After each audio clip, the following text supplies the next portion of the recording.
Hi అండి. మా మల్లికార్జున స్వామి దేవాలయంలో అయ్యప్ప స్వామి పూజలు జరిగినాయి. విలక్కు పూజలు అన్నమాట. చూసేయండి.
ఇక్కడ డెకరేషన్ ఎంత అంటే అంత బాగా ఉంది కదా చూడండి.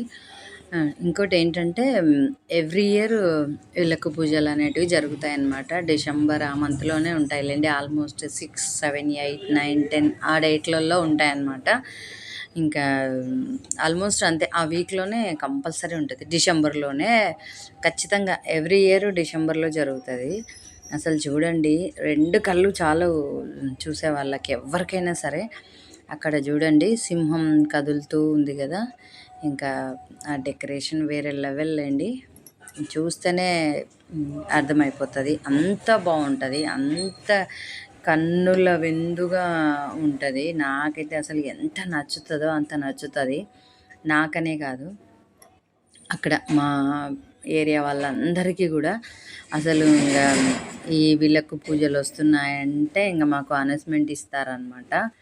ఇంకా ఆటోలో అలా చెప్తా తిరుగుతా ఒక 10 డేస్ ఏమి 20 డేస్ ముందు నుంచి కూడా చెప్తా ఉంటారు, ఇట్లా స్టార్ట్ అవుతాయి వీళ్ళకు పూజలు అనేసి. సో ఇంకా అప్పటి నుంచి కూడా జనాలందరూ కూడా ఎగ్జైట్మెంట్ అనమాట. ఇంకా ఎట్లా రెడీ చేస్తారు, ఎట్లా డెకరేషన్ చేస్తారు, ఇంకా ఇదే క్యూరియాసిటీ ఉంటుంది అందరిలో కూడా. అంత బాగుంటుంది. ఇది చూడండి, అసలు ఈ ఇయర్ స్పెషల్గా పెట్టినారు ఇది. అసలు ఎంత బాగుందంటే చూడండి, అసలు శివయ్య, అమ్మ, గణపతయ్య, ఇంకా అది ఒక కథ ఉంటుంది కదా, తల్లిదండ్రుల చుట్టూ తిరిగి రమ్మంటే గణపతయ్య నాకు తల్లిదండ్రులు వీళ్ళిద్దరే అనేసి ఆయన వాళ్ళిద్దరు చుట్టూ తిరిగితే పైన కుమారస్వామి వచ్చేసి మొత్తం ప్రపంచం అంతా నెమలి వాహనం చుట్టి వస్తాడు కదా.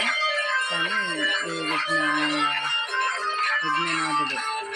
వినాయకుడు ఆయన మాత్రం తల్లిదండ్రులకి చుట్టూ తిరిగి మనకి కథలో నీతిని చెప్తాడు కదా. సో అదే ఇక్కడ మనకి చూపిస్తున్నారు. పైననేమో కుమారస్వామి నెమలి వాహనం, అదేమో స్టక్ అయిందంట, తిరగట్లేదు.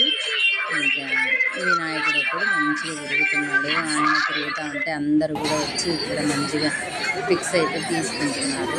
ఇంకా నేను పాప వచ్చినాము టెంపుల్కి, పిక్స్ అయితే ఇక్కడ తీసుకుంటున్నాను. అది నేను షేర్ చేస్తున్నాను అనమాట. కొన్ని ఫొటోస్ వీడియోస్ అయితే తీసుకుంటున్నాను. నేను చూసేది ఇంకా ఎక్కడికి వచ్చినా మనకైతే ఇవి ఉంటాయి కదా, అంటే అనుకోవచ్చు ఎక్కడికి వచ్చిన ఫొటోస్ వీడియోస్ అని. ఎందుకు దిగకూడదు చెప్పండి, మనకు మెమొరీగా మిగిలిపోతుంది కదా.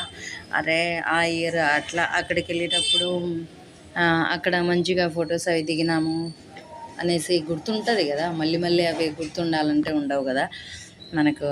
ఇవన్నీ మెమొరీ అబ్బా నన్ను అడిగితే మాత్రం ఖచ్చితంగా. ఎందుకంటే ఆ ప్లేసు, అవి, ఆ వాతావరణము మళ్ళీ మళ్ళీ మనకు రావు కదా, గుర్తుండిపోతాయి. చూడండి పిల్లలు ఎంత అందంగా ఎంత చక్కగా రెడీ అయినారంటే. అసలు నాకు క్లాసికల్ డ్యాన్స్ అంటే చాలా ఇష్టం. వాళ్ళని చూస్తే మనసు ఒకలాగా అయిపోతుంది అనమాట. ఎంత బాగుంటారు పిల్లలు కదా. అసలు క్లాసికల్ డాన్సే వేరబ్బా, అసలు ఎంత బాగుంటుంది అంటే అంత బాగుంటుంది. ఇది వచ్చేసి మా గుడి, చాలా పెద్ద గుడి మాది. ఇక్కడనేమో సాయిబాబు ఉంటాడు, ఇంకా అన్ని దేవుళ్ళు ఉన్నాయిలేండి ఇక్కడ. ఆంజనేయ స్వామి, తర్వాత దత్తాత్రేయుడు, తర్వాత జమ్మి చెట్టు, ఇంకా ఇక్కడ నాగమయ్య, సాయిబాబా అందరూ ఉంటారు అనమాట చుట్టూ. అది నవరాత్రుల్లో 9 రోజులు ఇక్కడికే వచ్చి మేము జమ్మి చెట్టుకు దీపం పెట్టి వెళ్తుంటాం అన్నమాట. ప్రతిరోజు 9 రోజులు జమ్మి చెట్టుకి దీపం పెట్టాలి కదా. ఇక్కడ జమ్మి చెట్టు ఉంది. ఇంకా ఇది వచ్చేసి అయ్యప్ప స్వామి దేవాలయము. అయ్యప్ప స్వామి దేవాలయం అయితే ఈ ఎప్పటి నుంచి దసరా నవరాత్రులు అయిపోయిన నుంచి మళ్ళీ సంక్రాంతి జ్యోతి వరకు కూడా గుడి కల ఉంటుంది అన్నమాట. అసలు ఎంత రష్ ఉంటుందంటే అంత రష్ ఉంటుంది. గుడి సందడే వేరబ్బా గుళ్ళో. అసలు ఆ స్వాములతో అంతా భక్తిమయం, మొత్తం గుడి వాతావరణం అంతా భక్తిమయంతో నిండి ఉంటుంది అన్నమాట. ఆ వాతావరణము అక్కడికి వచ్చేసరికి ఆ పాజిటివ్ వైబ్స్ అన్నీ మనకు తెలిసిపోతుంటాయి అన్నమాట. ఇంకా అయ్యప్ప స్వామికి ముందు రోజైతే అసలు పూలతో చేస్తారు. స్వామి కనపడకుండా పూలంగి సేవ అనేసి చేస్తారు. మొత్తం అదంతా కూడా పూలతో నింపేస్తారు స్వామిని. చూడండి ఎంత బాగున్నాడో స్వామి. ఏ శరణమయ్యప్ప. ఇంకా ఇట్లా ఉంటుంది అనమాట అయ్యప్ప స్వామి టెంపుల్. చాలా బాగుంటుందిలేండి అసలు. ఆ గుడికి వస్తే ఆ వాతావరణమే వేరబ్బా, ఎంత బాగుంటుంది అంటే అంత బాగుంటుంది. నాకైతే తెగ నచ్చేస్తుంది. మరి అందరికి ఎలా ఉంటుందో నాకైతే తెలియదు, కానీ చాలా అంటే చాలా బాగుంటుంది. మీకు ఇది వచ్చేసి అమ్మవారి టెంపుల్ అనమాట. ఇదేమో శివాలయము. మా శివయ్య చూడండి ఎంత బాగున్నాడు కదా, అసలు మెరిసిపోతున్నాడు శివయ్య. వెండి తొడుగు పెట్టినారు శివయ్యకి, ఇంకా అందుకే బాగున్నాడు. ధ్వజస్తంభం కూడా మంచిగా పూలతో డెకరేషన్ చేసినారు. పైన శివుడు పార్వతులు ఉంటారులేండి, అక్కడ అమ్మవారు, అక్కడ అయ్యప్ప స్వామి. ఏ టెంపుల్కు ఆ దేవుళ్ళు పైన విగ్రహాలు ఉంటాయి. మా గుడి చాలా బాగుంటుంది అబ్బా, నేను చాలా గొప్పగా చెప్పుకుంటాను. మా గుడి ఎంత బాగుంటుంది అంటే అంత బాగుంటుంది. అసలు మేము అదృష్టవంతులమా అనిపిస్తుంటుంది నాకు ఒక్కొక్కసారి ఈ గుడి దగ్గర మా ఇల్లు ఉండడం. అంత హ్యాపీగా ఉంటుంది నాకైతే. అసలు చాలా బాగుంటుంది. నంద్యాలలో గుళ్ళు చాలా బాగుంటాయి అసలు. నంద్యాలలో ఉండేవాళ్ళు అదృష్టవంతులనే చెప్తాను నేను. ఇదండి. థ్యాంక్ యూ అండి. Thank you for watching. Bye అండి. టేక్ కేర్ అండి.